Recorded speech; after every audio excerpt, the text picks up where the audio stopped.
Sabi mo ilang kayo? 800. Oh, ito. Pakita ko sa'yo. Oh, tamad kayo eh. Look at this. These are Chinese products na nabibili sa Binondo. Na sinabi nyo, warning, masama sa kalusugan. Huwag tangkilikin. And yet, pinapabayaan nyo na nagkalat to sa Binondo at sa Quiapo. Ayun oh, mga Chinese products. Meron pa dito, may amphetamine pa. Oh, sabi nyo masama sa kalusugan. Bakit yung pinapayagan? Ba't di kayo nag-raid?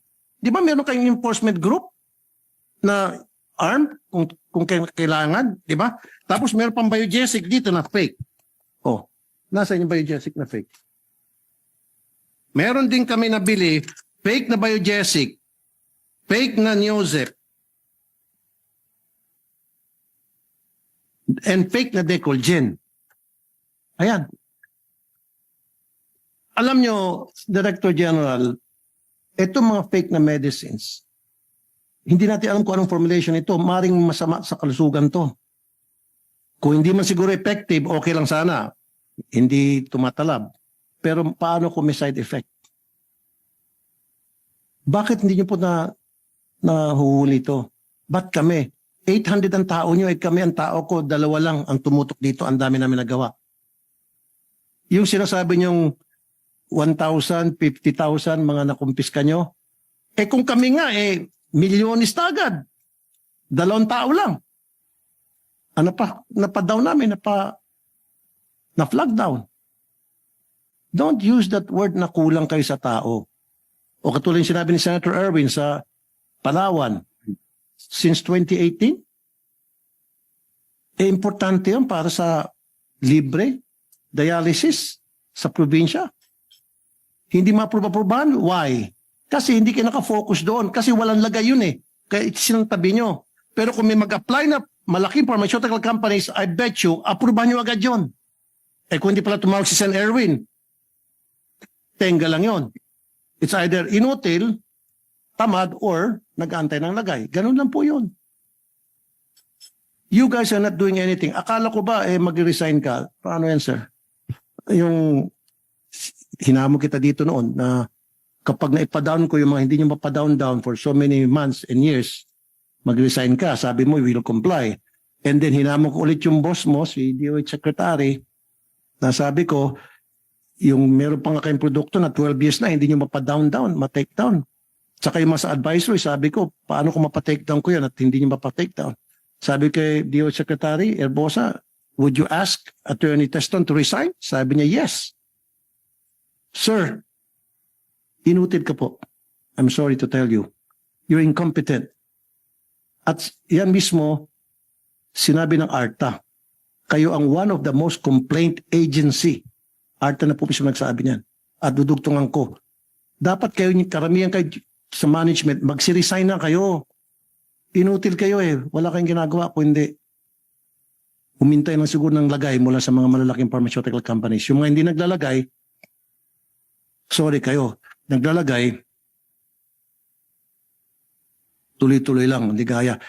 Mabilis lang. Bakit nakalusot ito mga fake na mga Decolgen, fake na Neozep? Alam niyo po ito? Ang dami ito sa mga sari-sari store, nagkalat. Halos lahat ng sari-sari store pinupuntahan namin. So kawawa pala itong mga pobre kasi yung mga iba, Madam Chair, hindi naman sila pupunta sa mga Mercury. Kung ano yung pinakamalapit, tindahan, sari-sari store, bili sila dyan. Tapos mas mura. Yung pala fake. Hindi pa delikado. Tapos meron pa yung injection na supposed to be para sa diabetes, Ozempic. And then, ginagamit ngayon para pampapayat. Pero dapat yan with prescription kasi injection yun, Madam Chair At binibenta sa Shopee. Hindi niyo po nahuli yun. Binibenta sa Lazada. Marami pong mga produkto na they're not supposed to be in the market. Kayo na po mismo nagsabi. And yet pinapayagan nyo. Meron ko isang sample. Ito naman, on the other hand, ito po isang kilalang produkto. In fact, umiinom ako nito Sa US, no problem. Kalat to, approved to. Pero sa atin, hindi approved. Kasi hindi registered daw. Now, ang tanong, is it because hindi ni-register ng supplier dito o nag-aantay sila na i-register para milagay. Diretsong salita. Huwag tayo magpaligoy-ligoy pa. Maraming mga produkto kami nabili na sinasabi nila huwag tangkilikin kasi hindi naka-register and yet sa ibang bansa, approved. Sa Amerika, approved. Pero dito, hindi. Huwag daw tangkilikin kasi hindi registered. Nag-aantay siguro ng lagay, Madam Chair.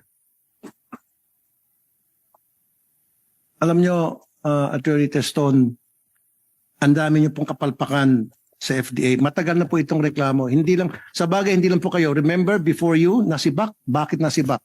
Dahil nga, inutil din. The guy before you, I'm not gonna mention his name kasi wala naman na siya. Isa ako sa nagpasibak doon.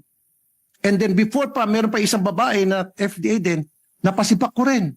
Kasi inutil. So kung hindi nyo kayang trabaho nyo, di, mag-resign kayo. Your job is to safeguard the well-being, health, and well-being of the consumers, and you're not doing that. So isang tanong dito, sa website mismo ng FDA, makikita na may ganitong report, no, na sasabihin ko sa inyo, covering the period January 2024 to March 2025.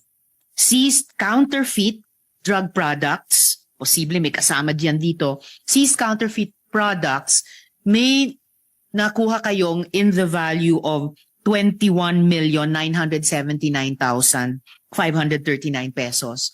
Meron din kayo in that same period na seized unregistered health products, 50,596,932 pesos. Saan po madalas nahuhuli itong mga, on the one hand, counterfeit products? Locally ba o imported? And following on that, I will ask baka si Attorney Ordonia, ano po yung nagiging ugnayan ninyo ng FDA at saka BOC sa pagpigil ng ganitong pagpasok ng mga counterfeit products? Pero una po, usually ba locally o imported yung mga counterfeit products, possibly including some presented earlier? Attorney Teston. Maraming salamat po, Madam Chairperson. Halo po siya ng local at saka imported po. Pero since ang Pilipinas po ay largely importing country, hindi lang po sa pharmaceutical product, pati po sa pagkain, cosmetics, and other health products, marami rin po talagang imported health products po as defined under the charter of the FDA, which is RA 3720 as amended by RA 9711. So marami po talagang peddlers din po na nanggagaling po sa labas po ng bansa. At meron din po silang mga kasama dito na local distributor po, Madam Chairperson. Kung ganun ang kaso, so ano nga yung nagiging ugnayan nyo sa Bureau of Customs para mabawasan or ma-eliminate yung practice na ito na nakakapag-import ng mga counterfeit pala na pharmaceutical products na malamang pumapasok dyan sa bag na pinakita kanina? In terms po of border controls po, Madam Chairperson, meron pong in-issue po na, I think, if I'm not mistaken po, memorandum circular way back pa po nung administration ni President Aquino. And what do those circulars mandate you and BOC to do together? Bago po i-release po ng Bureau of Customs sa border po of entry, dapat po kunin nila yung license to operate as importer-distributor.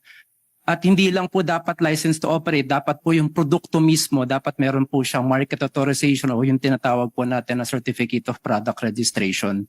Pag na-present po ito ng isang importer sa border po natin, it will be enough for purposes of FDA clearance. It will be enough for the Bureau of Customs to release them, provided that they pay the appropriate tariffs, duties, and taxes po, Madam Chairperson. Okay, so matanong ko po si Attorney Ordonia. So sir, pag nakita nyo yung bag na ipinakita kanina, halo-halong mga produkto, malamang yung iba doon ay mga counterfeit pharmaceutical products. Gaano nyo kahigpit o gaano kahigpit na i-enforce ng customs, ng bureau, na bago nyo i-release, mayroong license to operate, may market authorization, may certificate of product registration, ipepresenta sa inyo at kumaga isa-certify nyo sa FDA para mabawasan yung ganitong bag na inilabas kanina na malamang may counterfeit products na kahalo. Attorney. Good morning, Madam Chair. I confirm the statement of the FDA, Madam, and before releasing these items, we see to it that we verify the authenticity of the documents presented. And with respect to counterfeit products, we have this office in the bureau, specifically the Intellectual Property Rights Division under the Customs Intelligence and Investigation Service. Our office is mainly with respect to the anti-illegal drugs. Yes, ma'am. I'll have follow-up questions about that, but Senator Erwin would like to interject. Yes, Madam Chair, mabilisan lamang po. Tanong ko po dito kay Attorney Teston, meron po bang mga sanction, kaparusahan, pag-benta po isang kumpanya ng unregistered health products? Kasi parang wala because continuous po di po ba? Kung meron po, ang tanong po natin, may napasara na ba o may nakulong na po ba kayo for selling unauthorized food supplements, Attorney?